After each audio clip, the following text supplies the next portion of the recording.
प्रस्तावना। अफ्रीका में सैकड़ों अलग जातीय समूह हैं, जिन्हें पाश्चात्य देशों ने कबीले यूआइट्स कहना पसंद किया। उनमें से कुछ में भाषा, इतिहास, सांस्कृतिक मूल्यों, प्रदेश, आर्थिक और राजनीतिक संस्थाओं की समानताएं हैं। विश्व में जानी मानी भाषाओं में 800 से उमर अफ्रीका में विभिन्न जातीय समूहों द्वारा बोली जाती है। इस्लाम और ईसाई धर्मों के अतिरिक्त अफ्रीका में कई सौ अन्य पारस्परिक धर्म भी है, क्योंकि प्रत्येक जातीय समूह की अपनी धार्मिक प्रथाएं हैं। प्रमुख जातीय समूहों के आकार में विशाल अंतर है।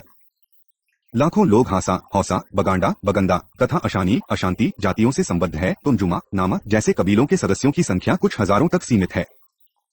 औपनिवेशिक शक्तियों के द्वारा सीमाओं का निर्धारण मनमाने ढंग से किया गया था, जो जातीयता पर आधारित न होकर केवल राजनीतिक और आर्थिक सुविधाओं पर आधारित था। इस प्रकार से अनेक जातियों, कबीलों तथा भाषाई समुदायों को एक नहीं, अनेक उपनिवेशों में विभाजित कर दिया गया था। पूर्वी अफ्रीका में सोमालिया के रहने वालों को इथियोपिया, सोमालिया और कीनिया में विभाजित कर दिया गया। मासावी, मासाई जाति का विभाजन जर्मन टांगानाइका और ब्रिटिश कीनिया में किया गया। पश्चिमी अफ्रीका में अकन, अकन को आइवरी कोस्ट, कोट डी आइवॉयर तथा गोल्बा कोस्ट, वर्तमान घाना में विभाजित कर दिया गया था। ईयू जाति का विभाजन गोल्ड कोस्ट और टोगो के बीच हुआ। इबो, इबो नाइजीरिया तथा कैमकल में विभाजित हुए। मलिंके, मालिंके, योरुबा, योरुबा, फुलानी, फुलानी और ईयू का विभाजन 3 से अधिक औपनिवेशिक प्रदेशों में हुआ। व केंद्रीय अफ्रीका में हुतू और दूली, यूटस एंड टूटसिस कबीले, जातियां रवांडा, बुरुंडी, कांगो, युगांडा और तंजानिया में विभाजित हुए तथा दक्षिणी अफ्रीका में ओविनबंड भी अनेक उपनिवेशों में बंट गए। विचित्र बात थी कि ऐसे समूहों को एक ही राज्य के अंग बना दिया गया, जिनमें पारंपरिक प्रतिस्पर्धा थी या जिनके बीच युद्ध भी हुए थे। कुछ ऐसा ही अशांति और बॉग समूहों को धानाका तथा योरुबा एवं हासा को नाइजीरिया में शामिल करने से हुआ। औपनिवेशिक शक्तियों ने राजनीतिक समुदायों की मनमानी सीमाएं निर्धारित की थी और जातीय वास्तविकता की प्रायः अनदेखी की गई। इन बनावटी सीमाओं के कारण स्वतंत्रता के पश्चात के अफ्रीका में अनेकों राजनीतिक समस्याओं को जन्म दिया तथा कई संघर्ष और युद्ध भी हुए। इनमें प्रमुख थे नाइजीरिया का बिवाफ्रा युद्ध, बायाफ्रैन वॉर, ओगादेन का युद्ध, सोमालिया और इथियोपिया के बीच तथा महान झीलों वाले प्रदेश ग्रेट लेक्स रीजन में उत्पन्न संघर्ष।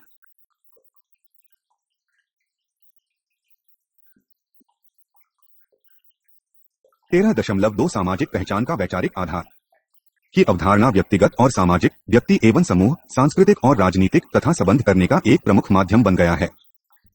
यद्यपि इन मुद्दों पर पसगर विविध विचारों में काफी मेद है। अधिकतर लोगों का यह मानना है कि पहचान का प्रश्न प्रक्रिया के सरने का मूल है, जिसको और गित अनुभव को बृहद सांस्कृतिक, सामाजिक और राजनीतिक प्रक्रियाओं से जोड़ा जा सकता है। आधुनिक समय में पहचान शब्द का प्रयोग व्यक्ति तथा सामूहिकता अथवा समूह के रूप के लिए किया जाता है। व्यक्तिगत स्तर पर व्यमित्य की परिभाषा के रूप में पहचान का अर्थ है ऐसी विशेषता जो कि व्यक्ति को अन्य व्यक्तियों से अथवा समस्त मानवता से अलग करती है या फिर समय और स्थान की चिंता के बिना एकरूपता और निरंतरता प्रकट करती है। सामाजिक अथवा समूह के स्तर पर अन्य प्रमुख व्यक्तियों जैसे माता पिता या पारिवारिक समूह तथा सदस्यता समूह के साथ पारस्परिक बातचीत, इंटरैक्शन को आरंभ में पहचान के विकास का केंद्रीय कारक माना जाता था। परंतु अब ब्रिटिश मनोवैज्ञानिकों के एक समूह, जिसका नेता हेनरी ताजफल था, के अनुसार मनोविज्ञान में सामाजिक समूहों जैसे कि लिंग, जातीयता, वर्ग तथा राष्ट्रीय समूह की भूमिका को पहचान निर्धारण में प्रमुख स्थान दिया जाने लगा है। ताजफल के अनुसार सामाजिक पहचान का अर्थ होता है किसी व्यक्ति की वह आत्मावधारणा जिसका ज्ञान उसे सामाजिक समूहों की सदस्यता तथा उस सदस्यता के मूल्यों, वैल्यू और भावुकता के द्वारा प्राप्त होता है।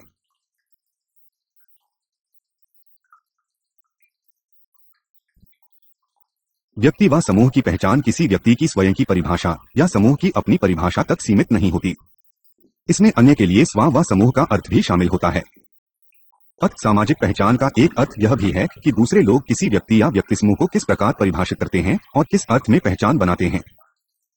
इस प्रकार किसी व्यक्ति की पहचान यही होती है जो कि संबद्ध व्यक्ति अपनी पहचान समझता है। अन्य व्यक्तियों के लिए उसकी पहचान वह होती है जो उनके लिए व्यक्ति का अर्थ होता है। उसी प्रकार किसी समूह की पहचान वह होती है जो अन्य समूहों के लिए सका है। किसी समूह की पहचान में इस आधार पर परिवर्तन होता रहता है कि बाहर वालों के द्वारा उसकी पहचान को किना रूप में देखा जाता है।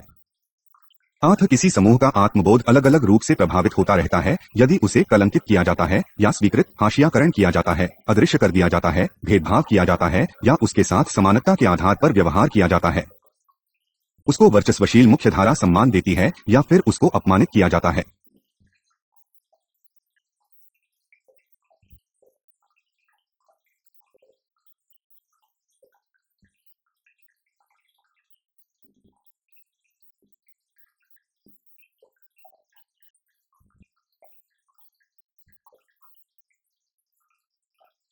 सामाजिक पहचान सदैव समाज द्वारा रचित होती है और सदैव उनकी सीमाओं और उनके अर्थ में परिवर्तन होता रहता है। पहचान में परिवर्तन होना ही है, उसकी व्याख्या भी बदलती रहती है। पहचान एक मुक्त स्थिति है। यह तरल फ्लूइड है तथा निरंतर परिवर्तन और रूपांतरण की स्थिति में गाती है। इसके अतिरिक्त जैसा कि कैथरीन चॉक-पबेल ने कहा, पहचान निरंतर बनाई जाती है और पुनः बनाई जाती है जैसे जैसे कोई उद्देश्य एक सामाजिक स्थिति से दूसरी में जाता रहता है। परिणाम स्वरूप ऐसे रूप में उभरता है जो कि खंडित तथा संदर्भ निर्भर होता है। इस प्रकार व्यक्तियों की अनेक संदर्भों में अनेक पहचानें होती हैं। कोई भी एक व्यक्ति एक ही समय में किसान महिला हो सकती है, एक होता ही सकती है, एक ट्रांसकीम हो सकती है, एक अफ्रीकन हो सकती है, अश्वेत हो सकती है, ईसाई हो सकती है, या फिर हो सकता है वह अफ्रीकी राष्ट्रीय कांग्रेस की सदस्य हो तथा एक दक्षिण अफ्रीकी हो। इनमें से प्रत्येक पहचान का संदर्भ विशेष में अलग महत्व होता है। फिर भी व्यक्ति की रक्त पहचान उसकी अपनी पसंद चॉइस पर निर्भर करती है। हॉल के अनुसार एकीकरण अथवा समदृशीकरण आइडेंटिफिकेशन का अर्थ है अन्य व्यक्ति या समूह के साथ या किसी आदर्श के साथ साझी उत्पत्ति या समान विशेषताओं के साथ मान्यता प्राप्त होना। किसी भी व्यक्ति को अन्य समूहों के साथ पहचान बनाने की असंख्य संभावनाएं होती है या फिर किन्हीं संगठनों के साथ आत्मसात होने की संभावनाएं होती है। किसी एक या अन्य समूह के साथ स्वयं को संबद्ध करने की प्रक्रिया में कुछ समूहों की स्वीकार तथा अन्य को अस्वीकार करना होता है। आत्म पहचान बनाना सदैव अपनी पसंद चॉइस व इच्छा पर निर्भर करता है तथा कोई भी व्यक्ति कभी भी विभिन्न समूहों के साथ अपनी पहचान या आत्मसात होने में परिवर्तन करता रह सकता है। पहचान आइडेंटिटीज प्रायः एकीकरण अथवा समदृशीकरण आइडेंटिफिकेशन का आधार होती है। इसे निम्नलिखित 4 प्रक्रियाओं से राजनीतिक प्रासंगिकता प्राप्त हो सकती है। 1. सामाजिक श्रेणीकरण वर्गीकरण, जिसका अर्थ है कि विश्व का खंडीकरण अथवा विभाजन ताकि किसी व्यवस्था विशेष को पर्यावरण पर थोप कर अपने को संदृशीकरण कर बिंदुपथ हीना।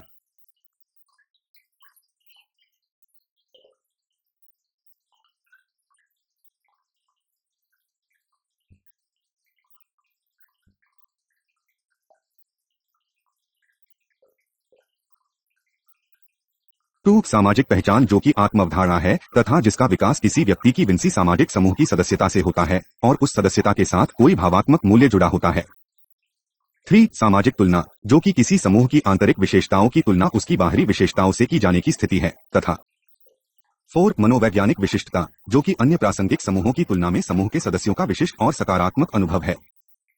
एक प्रमुख समस्या जिसका सामना विषम विभनांगी राज्य करते हैं है एक और विशिष्ट उपसंस्कृतियों समूहों या क्षेत्रों कर तथा दूसरी ओर राज्य के साथ समदृश्यता का समाधान अथवा निपटारा।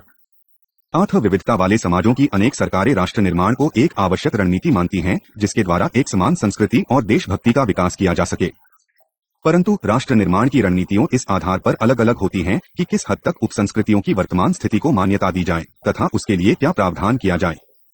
कुछ मामलों में उपसमूहों के प्रति निष्ठा से कहीं अधिक महत्व राज्य के प्रति निष्ठा को दिया जाता है।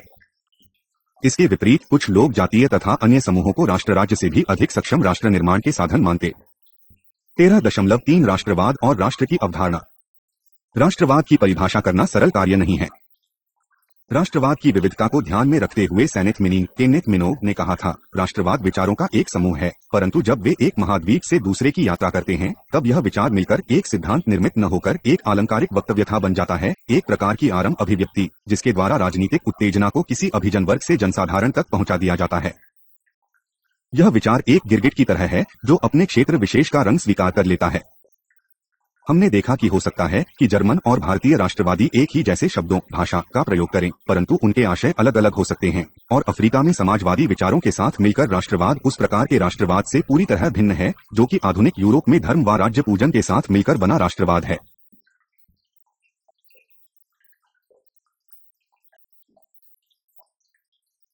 अन्नार्ड हास एमस्ट हास के अनुसार राष्ट्रवाद का सबसे महत्वपूर्ण संकेत है सामूहिक चेतना तथा स्वतंत्रता की भांग। उसका कहना है कि राष्ट्रवाद समूह विशेष के लोगों की विचारधारा है जिनका उद्देश्य राष्ट्र का निर्माण करना हो सकता है यदि वहीं कोई राष्ट्र है नहीं। यह एक राजनीतिक विचारधारा है जिसका लक्ष्य राष्ट्र निर्माण है। यह उन लोगों की विचारधारा भी है जिन्हें राष्ट्र का दर्जा मिल चुका है। अफ्रीका में 1945 से राजनीतिक स्वतंत्रता के लिए संघर्ष में 2 प्रकार के राष्ट्रवाद पाए गए। प्रथम, यह उस समुदाय का जातीय उपराष्ट्रवाद था जो एक ही भाषाभाषी थे। द्वितीय, वहीं बहुजातीय राष्ट्रवाद भी पाया गया जहां पर विभिन्न जातीय उपराष्ट्रीयताओं के लोगों ने एक देशभक्ति का विकास करने का प्रयत्न किया या यह प्रयास किया कि देश के प्रति स्नेह में वृद्धि हो और अनेकों जातीय समूहों को मिलाकर एक राजनीतिक राष्ट्र का निर्माण किया जाए।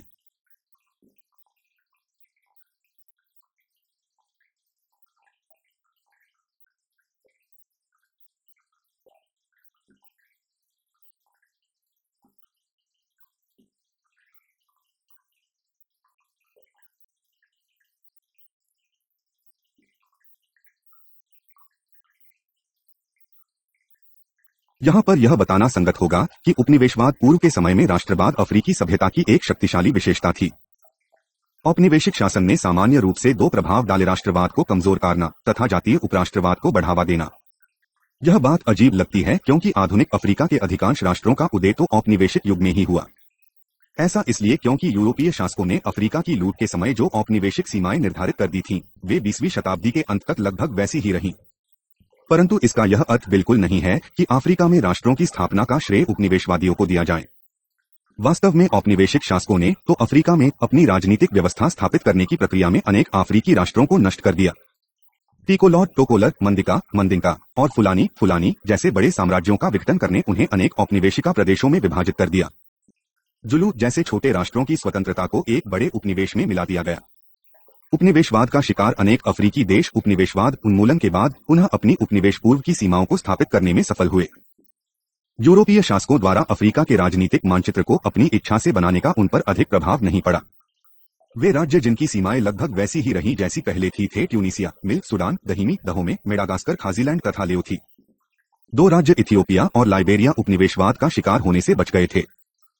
अफ्रीका के नए लगभग 30 देश ऐसे हैं जो अनेक राज्य विहीन समाजों और छोटे राज्यों के समूह हैं। औपनिवेशिक शासकों ने इन्हें इकट्ठा कर राज्य का दर्जा दे दिया था।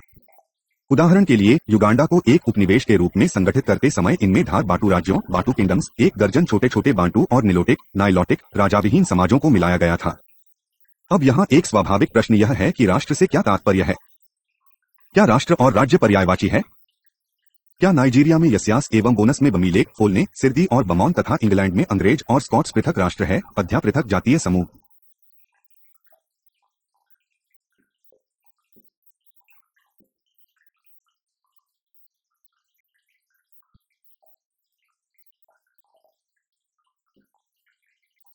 अफ्रीका के नए लगभग 30 देश ऐसे हैं जो अनेक राज्य विहीन समाजों और छोटे राज्यों के समूह हैं। औपनिवेशिक शासकों ने इन्हें इकट्ठा कर राज्य का दर्जा दे दिया था। उदाहरण के लिए युगांडा को एक उपनिवेश के रूप में संगठित करते समय इनमें धार बाटू राज्यों, बाटू किंगडम्स, एक दर्जन छोटे छोटे बांटू और निलोटिक, नाइलोटिक, राजाविहीन समाजों को मिलाया गया था। अब यहाँ एक स्वाभाविक प्रश्न यह है कि राष्ट्र से क्या तात्पर्य है? क्या राष्ट्र और राज्य पर्यायवाची है? क्या नाइजीरिया में यस्यास एवं बोनस में बमीलेक, फोलने, सिरदी और बमौन तथा इंग्लैंड में अंग्रेज और स्कॉट्स पृथक राष्ट्र है, अध्या पृथक जातीय समूह? कुछ राजनीतिशास्त्री इस बात से तुरंत सहमत हो जाएंगे कि जयत जिन समूहों का उल्लेख है उनमें से प्रत्येक एक राष्ट्र है। इन राजनीतिशास्त्रियों को राष्ट्रवाद के वस्तुनिष्ठ विचारी ऑब्जेक्टिव स्कूल के विद्वान माना जाता है, न कि व्यक्तिनिष्ठ सब्जेक्टिव स्कूल के। वॉकर कॉर्नर, जो कि वस्तुनिष्ठ विचारी के प्रबल समर्थक थे, के अनुसार नाइजीरिया, कैमरून और इंग्लैंड में शामिल प्रत्येक जातीय समूह स्वयं में एक राष्ट्र है। उसका विश्वास है कि ऐसा कोई भी समूह जो स्वयं को अन्य से अलग अनुभव करता है, स्वयं में एक राष्ट्र है तथा समूह के प्रति राष्ट्र की निष्ठा को राष्ट्रवाद, नेशनलिज्म कहना चाहिए। उसके अनुसार प्रत्येक समूह का राष्ट्र के रूप में विकास को इसलिए धक्का लगता है क्योंकि उन्हें विभिन्न लोगों के बनावटी राष्ट्र का रूप लेने को विवश किया जाता है। परंतु व्यक्तिनिष्ठ विचारों में विश्वास रखने वाले विक्टर ओलोरनसोला चौकर के जातीय राष्ट्रवाद को सांस्कृतिक उपराष्ट्रवाद कल्चरल कहना पसंद करते हैं। उनका यह तर्क है कि जातीयता और राष्ट्रवाद को पर्याय का रुका देने से संप्रभु राज्यों के विखंडन की संभावना निरंतर बनी रहेगी।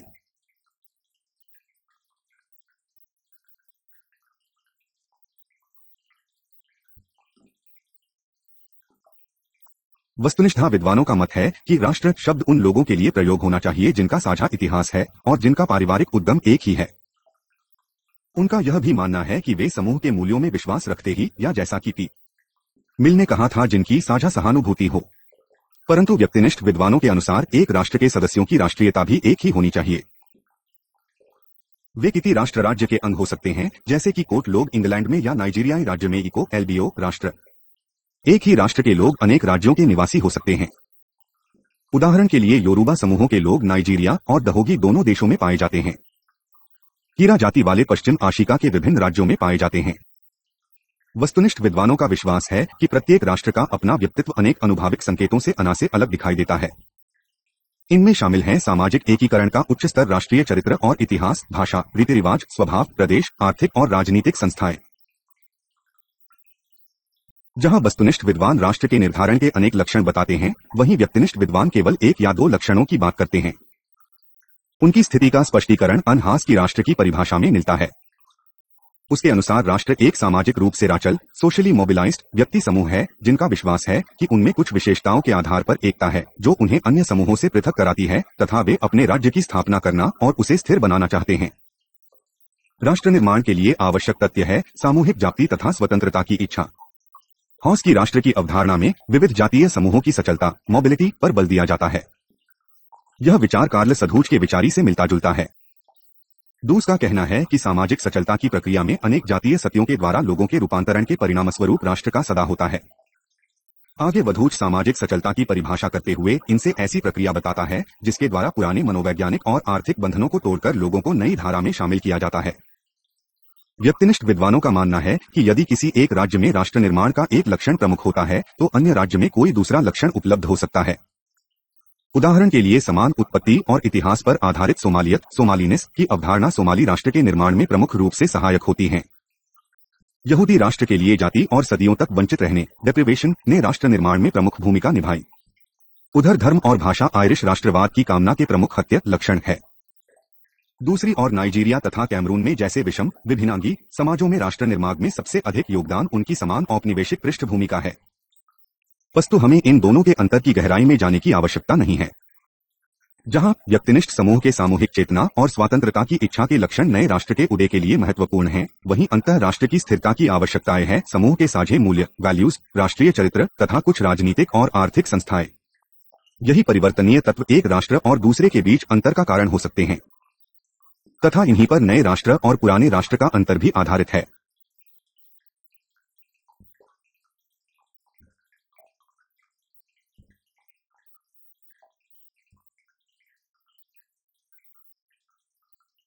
तेरह दशमलव चार जातीयता और राष्ट्रवाद। 19वीं शताब्दी यूरोप में जिस राष्ट्रीय समूह को राष्ट्र कहते थे से अपेक्षा थी कि वे राजनीतिक पराष्ट्र राज्य का आधार बन जाएंगे। उस समय राष्ट्र राज्य को आधुनिक राज्य का आदर्श माना गया। परंतु अफ्रीका के संदर्भ में जिसके राज्य निश्चित रूप से बहुजातीय हैं, के लिए राष्ट्र राज्य का कोई विशेष महत्व नहीं है। अमेरिका के संदर्भ में आधुनिक राष्ट्र राज्य एक विदेशी अवधारणा है। इसे यूरोप से आयात करके औपनिवेशिक शासकों ने अफ्रीका में स्थापित किया। समूहों के टुकड़े टुकड़े कर दिए गए तथा अन्य समूहों को इकट्ठा करके उपनिवेश बनाए गए। परिणामस्वरूप बहुलवादी समुदाय उत्पन्न हुए जिनमें अनेक विविधताएं थीं। 19वीं शताब्दी में यूरोप में जिस प्रकार राष्ट्रीयता की परिभाषा की जाती थी, जिसमें केंद्रीकृत सरकार और निश्चित सीमाएं होती थीं, वह अफ्रीका में लागू नहीं होती।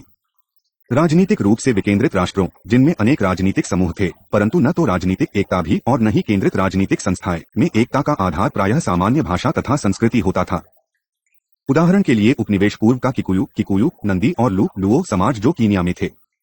यूरोपीय देशों ने यह सिद्धांत भी लागू करने का प्रयास किया कि माने पहले प्राकृतिक समूहों के सदस्य होते हैं तथा बाद में ये राजनीतिक इकाई में शामिल होते हैं। अफ्रीका के लोग भी प्राकृतिक समूहों के सदस्य हैं, परंतु चूंकि उनके समूह आदिकालीन आदिम माने जाते थे, इसलिए उन्हें राष्ट्रों के रूप में नहीं बल्कि कबीलों के रूप में देखा गया। राष्ट्रवाद को यूरोपीय लक्षण माना जाता था, परंतु कबीलावाद अफ्रीकी लक्षण था।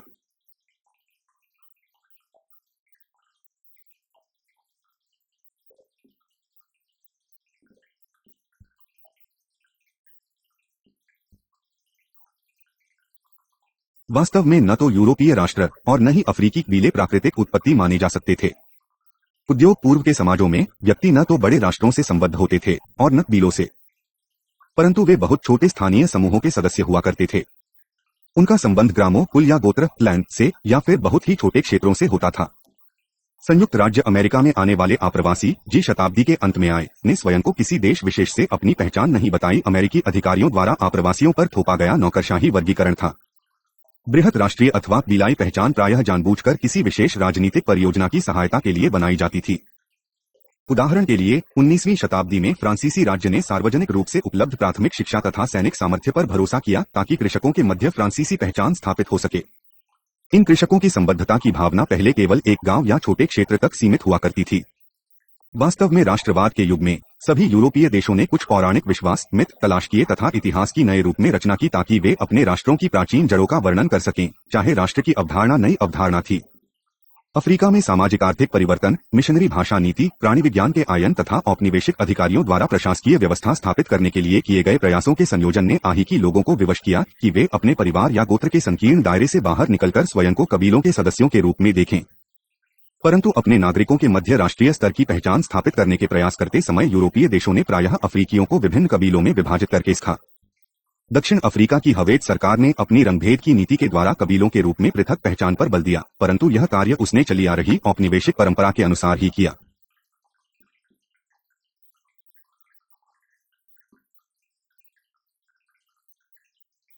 वैश्विक शक्तियों ने जो पहचान स्थापित की वे सब बनावटी और आधुनिक समय की थीं। वे स्वाभाविक नहीं थीं। यह बात उन नई राष्ट्रीय पहचानी के बारे में भी कही जा सकती है जिन्हें उन्होंने स्वतंत्रता पश्चात राष्ट्र निर्माण के प्रयासों के रूप में प्रोत्साहन दिया।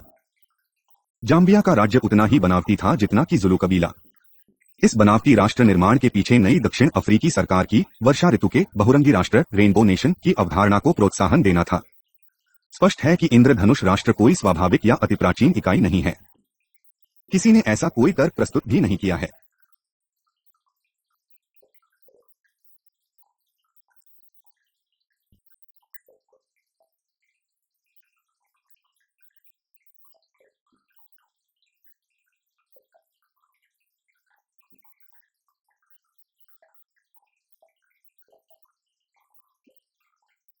औपनिवेशिक शक्तियों ने जो पहचान स्थापित की वे सब बनावटी और आधुनिक समय की थीं।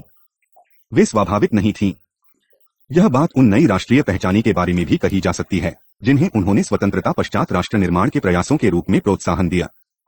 जाम्बिया का राज्य उतना ही बनावटी था जितना कि जुलू कबीला।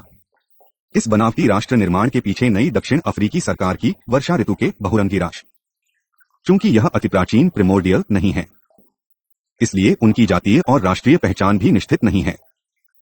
परंतु समय के साथ साथ उनमें काफी परिवर्तन हो सकता है।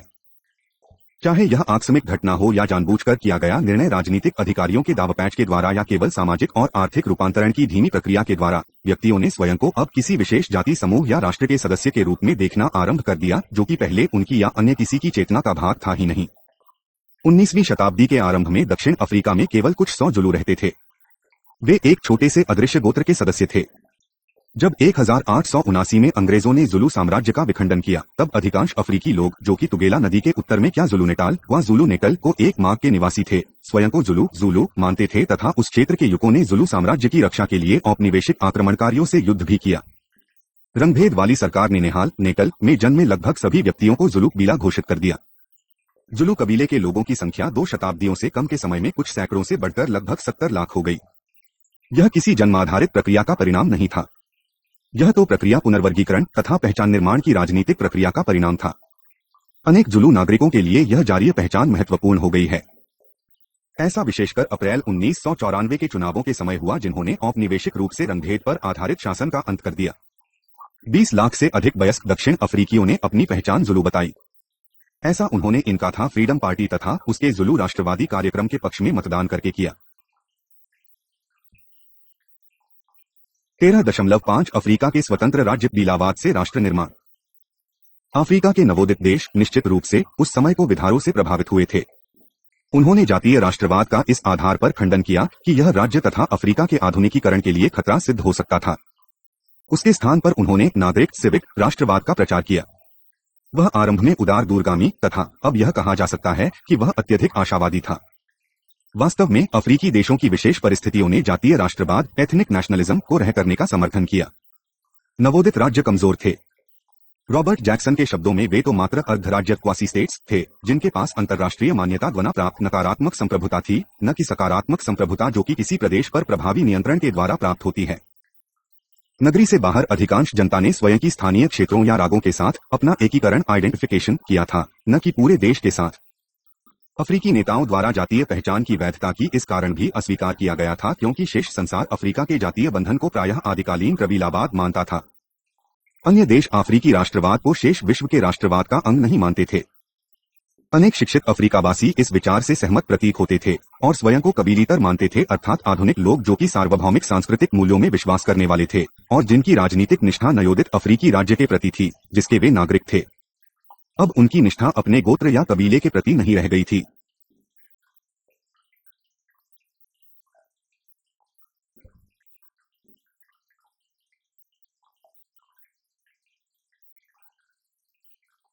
तेरह दशमलव 5 अफ्रीका के स्वतंत्र राज्य कबीलावाद से राष्ट्र निर्माण।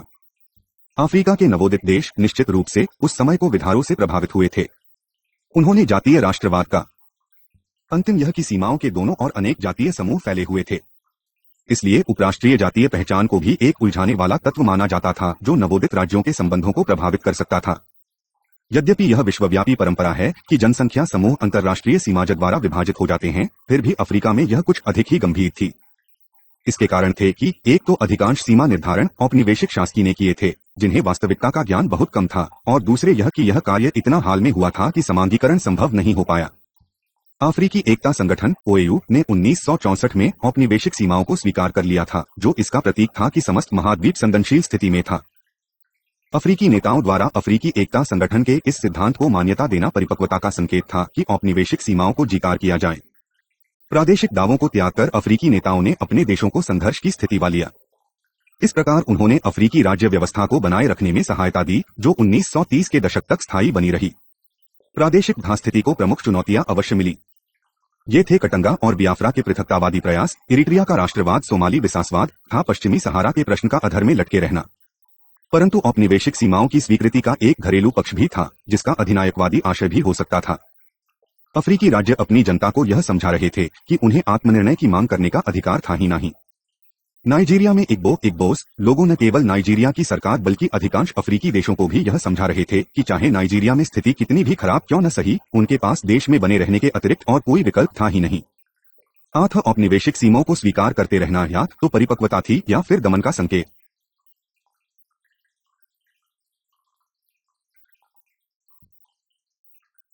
अफ्रीकी नेताओं द्वारा अफ्रीकी एकता संगठन के इस सिद्धांत को मान्यता देना परिपक्वता का संकेत था कि औपनिवेशिक सीमाओं को जिकार किया जाए।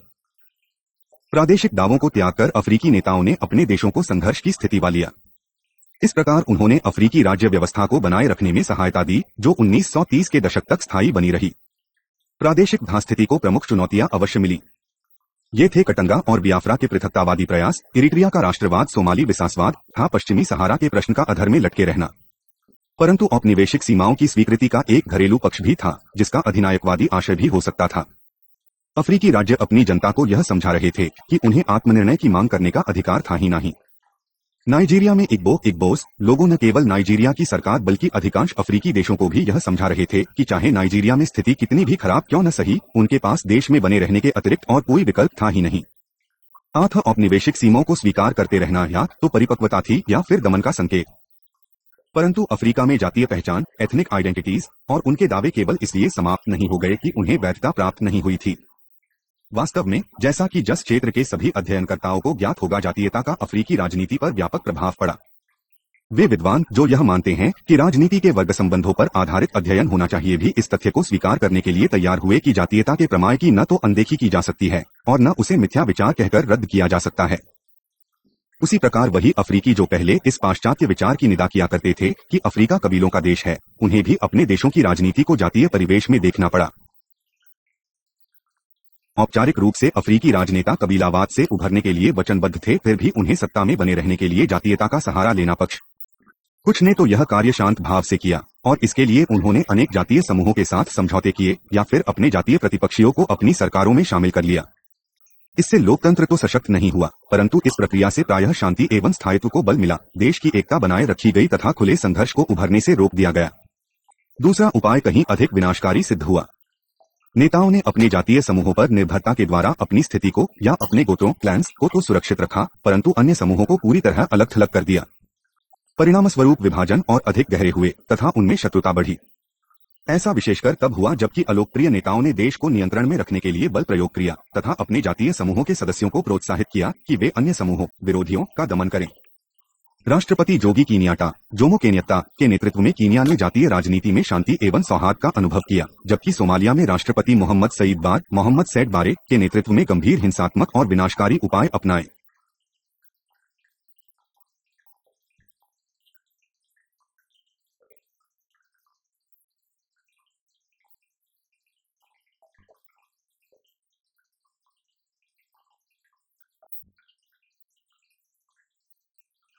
चाहे किसी देश के नेताओं ने चतुराई से जाति का प्रयोग कितनी भी रूप में किया हो, फिर भी उन्होंने दिखाया यही किया कि राजनीति में जाति समूहों की कोई भूमिका नहीं होनी चाहिए।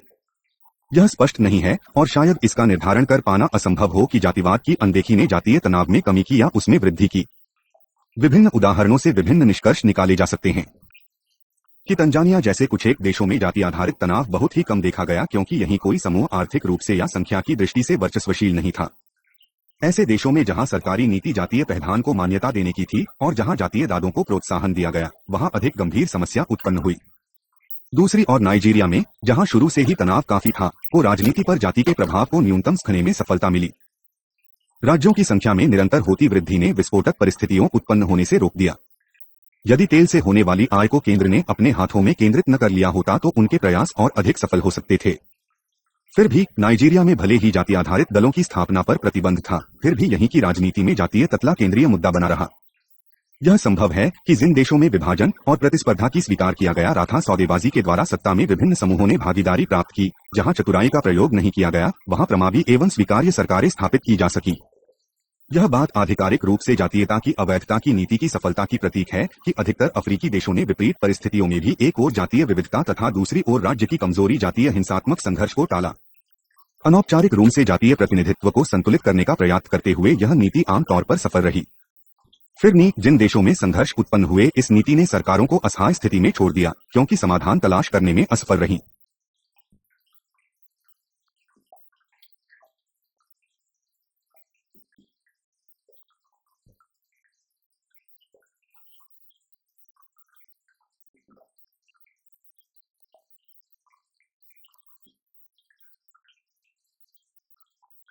चाहे किसी देश के नेताओं ने चतुराई से जाति का प्रयोग कितनी भी रूप में किया हो, फिर भी उन्होंने दिखाया यही किया कि राजनीति में जाति समूहों की कोई भूमिका नहीं होनी चाहिए। यह स्पष्ट नहीं है और शायद इसका सामान्य तौर पर स्वतंत्रता के तुरंत बाद की जातीय नीति को दबी हुई सबड्यूड नीति कहा जा सकता है। यद्यपि शासक दल और विपक्ष दोनों ने जातिवाद की आधिकारिक रूप से भले ही निंदा की ही, किंतु उसे एक अस्त्र के रूप में प्रयुक्त किया। उनका उद्देश्य तत्कालीन सीमाओं में रहते हुए शक्ति पर नियंत्रण बनाए रखना था, बजाय इसके कि नए राज्यों को गठन किया जाए। कुछ अपवादों को छोड़कर जातिगत राजनीति ने राज्य के अपील को चुनौती नहीं दी। पृथकतावाद और विस्तारवाद दोनों की ही व्यापक निंदा की गई तथा अधिकांश राजनीतिक प्रतिस्पर्धियों ने देशों की सीमाओं के भीतर ही बने रहना आवश्यक समझा और स्वीकार किया। अनेक परिस्थितियों में जातिवाद का प्रयोग समर्थन जुटाने, पक्षपात प्रदर्शन, तत्कालीन सरकार की सत्ता को बनाए रखने या फिर उसका विरोध जुटाने के लिए किया गया है, न कि राज्यों की सीमाओं में परिवर्तन करने के लिए। अफ्रीका में चल रही समकालीन लोकतंत्रीकरण की प्रक्रिया ने, विचित्र बात है, कुछ अफ्रीकी नेताओं को समग्रवादी या अधिनायकवादी राज्य का समर्थक भी बना दिया। कीनिया के राष्ट्रपति डैनियल अरप मोई का तर्क था कि लोकतंत्र में उपलब्ध स्वतंत्रता परस्पर विरोधी जातीय प्रतिस्पर्धा को बढ़ावा देकर देश की कमजोर एकता को नष्ट कर देगी। जाम्बिया के केनेथ कौंडा का तर्क था कि बहुदलीय व्यवस्था अपनाने से अव्यवस्था, रक्तपात और हिंसा में वृद्धि होगी। कैमरून के राष्ट्रपति पॉल बिया ने यह कहकर अपने राजनीतिक दल के एकाधिकार का समर्थन किया कि इसके द्वारा ऐसा कैमरून सुनिश्चित किया गया जिसमें न तो जातीय मनमुटाव था, न ही भाषाई या धार्मिक संघर्ष।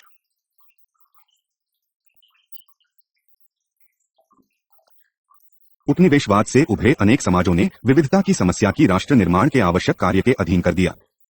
उदाहरण के लिए अफ्रीकी नेताओं ने प्रायः अपने देशों की दिमिन्नांगी विषम प्रकृति को एक दलीय राज्य को न्यायोचित सिद्ध करने के लिए प्रयुक्त किया। 60 के दशक के आरंभ में अनेक अफ्रीकी नेताओं क्वाने नशूना, सेकू टोर, हबीब बुर्गीबा तथा जूलियस न्यरेरे ने तर्क दिया था कि जनवादी एकदलीय व्यवस्था लोकतंत्र को मजबूत करती है, क्योंकि वही समस्त जनता की इच्छा को प्रतिबिंबित करती है। इन एक दलीय राज्यों ने वर्चस्व स्थापित करने की व्यापक व्यवस्था की थी। उनकी सांत्वना में समाज के सभी महत्वपूर्ण अंग मजदूर संघ, छात्र एवं युवा संगठन, महिला संगठन इत्यादि शामिल थे। इन देशों में एक दलीय व्यवस्था की इस आधार पर उचित भाया गया कि राजनीतिक व्यवस्था को प्रतिद्वंद्विता और विपक्ष के लिए खोल देने से जातीय भावनाएं मंकेंगी तथा राजनीतिक संघर्ष उत्पन्न होंगे। अफ्रीका के बहुजातीय समाजों में राजनीतिक स्थिरता केवल एक दलीय व्यवस्था से ही संभव थी, जिसमें जातीय और कबीलाई कचों को नष्ट कर दिया गया था और जाति आधारित संगठनों पर प्रतिबंध लगा दिया गया था। इस प्रकार की पराष्ट्र निर्माण प्रक्रिया के समर्थन में डेविड वेला ने कुछ मुख्य तर्क प्रस्तुत किए। जातीयता खतरनाक, विभाजन उत्पन्न करने वाली तथा अस्थिरता उत्पन्न करने वाली शक्ति है। यह लोकतंत्र के मार्ग में बाधा है। इसका सामना करने का श्रेष्ठ उपाय यह है कि उसे राजनीतिक व्यवस्था में घुसने का अवसर ही न दिया जाए। यह कार्य जाति आधारित दलों को अवैध घोषित करके, पृथकतावादी आंदोलनों को रुकवाकर तथा संघवाद पर रोक लगाकर किया जा सकता है। एक शक्तिशाली केंद्र सरकार की स्थापना करके न केवल ऐसी शक्ति को उत्पन्न किया जा सकता है जो जातीय चुनौतियों को विफल कर दे, बल्कि जनता की एकता और उनके हितों पर आधारित एक नई राष्ट्रीय पहचान भी बनाई जा सकती है। एक निश्चित और दृढ़ गैर जातीय उपाय के द्वारा ही राष्ट्रीय एकता की भावना तथा राष्ट्रवाद के सामान्य प्रतीकों के साथ संबंध स्थापित किए जा सकते हैं।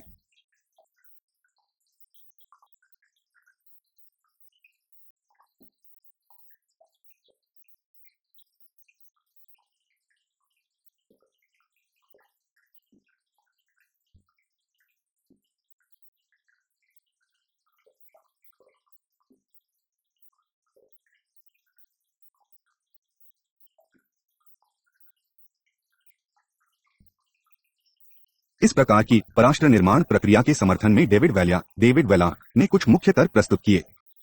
जातीयता खतरनाक विभाजन उत्पन्न करने वाली तथा अस्थिरता उत्पन्न करने वाली शक्ति है। यह लोकतंत्र के मार्ग में बाधा है। इसका सामना करने का श्रेष्ठ उपाय यह है कि उसे राजनीतिक व्यवस्था में घुसने का अवसर ही न दिया जाए।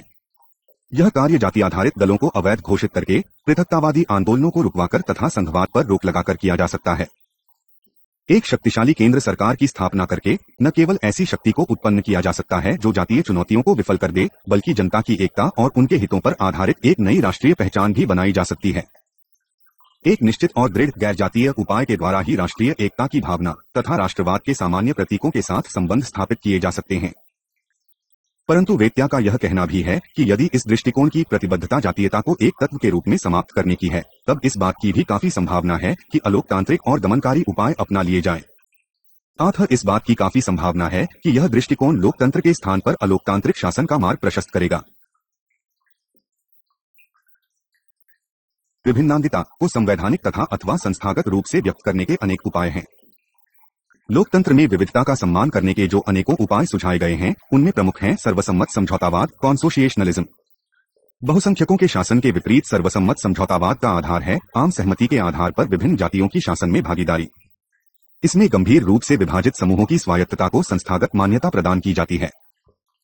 इस व्यवस्था में आनुपातिक सिद्धांत को चुनावों में, सिविल सेवाओं की नियुक्तियों में तथा सरकार द्वारा दी जाने वाली आर्थिक सहायता में सशक्त सम्मान दिया जाता है और साथ ही एक दूसरे को निषेधाधिकार भी प्राप्त होता है।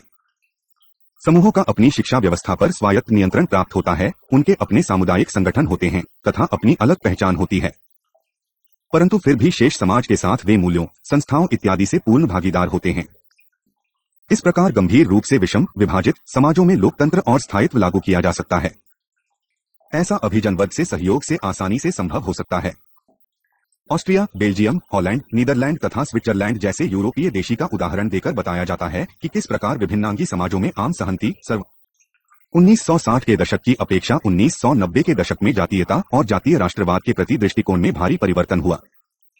जातीय राष्ट्रवाद एक बार फिर शांत हो गया है, परंतु यह अपेक्षा के विपरीत पूरी तरह समाप्त नहीं हुआ है। उसी प्रकार यह अपेक्षा भी पूरी नहीं हुई कि कोई कम भयावह राष्ट्रवाद उदित होगा। उधर 1990 के दशक में नवस्थापित बहुदलीय व्यवस्थाओं में जाति आधारित दलों की स्थापना के साथ ही गंभीर तनाव उत्पन्न हो गया है तथा अनेक देशों की कमजोर और दिखावटी एकता भी समाप्त प्रायः हो गई है। बढ़ते तनाव का एक उदाहरण बुरुंडी है, जहां इसका प्रत्यक्ष संबंध बहुदलीय चुनावी से था। बुरुंडी का इतिहास ही खुले जातीय संघर्ष का इतिहास है, जिस पर स्वतंत्रता के समय से ही तुलसी अल्पसंख्यकों का प्रभुत्व रहा है। जून 1993 में हुए बहुदलाधारित लोकतांत्रिक चुनाव में सत्ता हाटू पार्टी के हाथों में आई थी। उस समय सत्तारूढ़ तुत्सी राजनेताओं ने सेना को नियंत्रण करने वाले तुत्सी अधिकारियों को द्वारा हुई इस पराजय को स्वीकार किया था। उन्होंने सैनिक अधिकारियों ने अक्टूबर में एक असफल सैनिक क्रांति का प्रयास किया, परंतु विफलता से पूर्व सुरसी क्रांतिकारी देश के राष्ट्रपति की हत्या करने में सफल हुए। साथ ही अनेक मंत्रिमंडल सदस्य तथा हजारी आम नागरिक भी मौत के घाट उतार दिए गए। इसके पश्चात एक जातीय समझौता करवाने के लिए पुनः बातचीत शुरू हुई, परंतु हिंसा पर इसलिए काबू नहीं पाया जा सका क्योंकि हुतू और तुलसी दोनों के उदार नेता दोनों पक्षों के अतिवादियों को नियंत्रित करने में सफल नहीं हो पाए। इस स्थिति में देश विनाश के ऐसे कगार पर आकार खड़ा हो गया जहां कभी जनहिंसात्मक संघर्ष उत्पन्न हो सकता है। अभी यह स्पष्ट नहीं है कि क्या कभी बुरुंडी दोबारा वर्तमान सीमाओं में रहते हुए सक्रिय रथाची राज्य बन सकेगा। परंतु एक बात साफ है कि ऐसा तब तक संभव नहीं होगा जब तक कोई ऐसी औपचारिक व्यवस्था नहीं हो जाती जिसमें जातीय समूहों के मध्य संबंधों को निश्चित रूप से परिभाषित किया जाए और उस व्यवस्था की राजनीतिक संरचना में जातीय विविधता को स्थान दिया जाए। परंतु बहुदलीय चुनावों के परिणामस्वरूप राजनीति का खुला जातीयकरण सदा अन्य देशी में इतना भयंकर सिद्ध नहीं हुआ है। बेनिन बुरुंडी के विपरीत उदाहरण है। बेनिन में जातीय प्रतिस्पर्धा का प्राचीन इतिहास है, फिर भी यहाँ 1991 से 2 अर्थात सफल बहुदलीय चुनाव हुए हैं। दोनों ही चुनावी में न केवल सत्तारूढ़ राष्ट्रपति पराजित हुए बल्कि जातीय शक्ति संतुलन में भी परिवर्तन हुए। फिर भी वहां कोई जातीय हिंसा नहीं भड़की। बहुदलीय चुनावों के प्रभाव के रूप में जातीय संघर्ष के विषय में कोई सामान्य निष्कर्ष निकाल पाना संभव नहीं है। ऐसा भी हो सकता है कि कुछ राजनीतिक दलों की स्पष्ट जातीय प्रकृति के बावजूद अंततः लोकतांत्रिक प्रक्रिया में वे सहायक सिद्ध होंगे। उसके लिए यह आवश्यक है कि ये दल अपने क्षेत्रों की मांगों के प्रति अधिक संवेदनशील हों। इस संदर्भ में दक्षिण अफ्रीका का उदाहरण दिया जा सकता है। चुनावों में भाग लेने वाले 3 प्रमुख दलों में से 2 लगभग जातीय नारोली एथनिक हैं। ये हैं इनकाथा फ्रीडम पार्टी (IFP) जो खुलकर जुलू राष्ट्रवाद का आह्वान करती है, तथा अधिकांश श्वेत सदस्यों वाली नेशनल पार्टी (NP) जिसने 1994 के बाद अपने जातीय आधार का विस्तार किया है, क्योंकि उस दल ने पश्चिमी शेप में अनेक अश्वेत मतों को अपनी ओर आकर्षित किया। दूसरी ओर अफ्रीकी राष्ट्रीय कांग्रेस (ANC) का प्रभाव लगभग सभी अफ्रीकी जाति समूहों पर है। इनमें जुलू, कुछ काले वर्ग के नागरिक, कुछ भारतीय मूल के लोग और थोड़े बहुत गोरे मतदाता भी बहुसंख्यकों के साथ साथ शामिल हैं। कभी कभी जातीय विविधता खतरनाक स्थिति की संभावना उत्पन्न कर देती है। सन 1994 में हुए अंतरिम चुनावों के समय यह संभावना व्यक्त की जा रही थी कि जुलू और श्वेत अतिवादी दोनों ही भीषण हिंसा कर सकते थे, और दुर्भाग्यवश जुलू राष्ट्रवादियों की चिता सही निकली। जातिगत राजनीति का एक नया प्रतिमान स्पष्ट रूप से इथियोपिया में देखने को मिला। 1991 में सत्तारूढ़ हुई सरकार ने जाति आधारित संघ के रूप में देश की पुनर्रचना की। चाहे वह अपने प्रकार का अभी तक का एक ही उदाहरण है जो जातीय विविधता का संतोषजनक समाधान प्रस्तुत करता है, फिर भी यह आशा की जा सकती है कि यह अन्य देशों के लिए मार्गदर्शक सिद्ध होगा।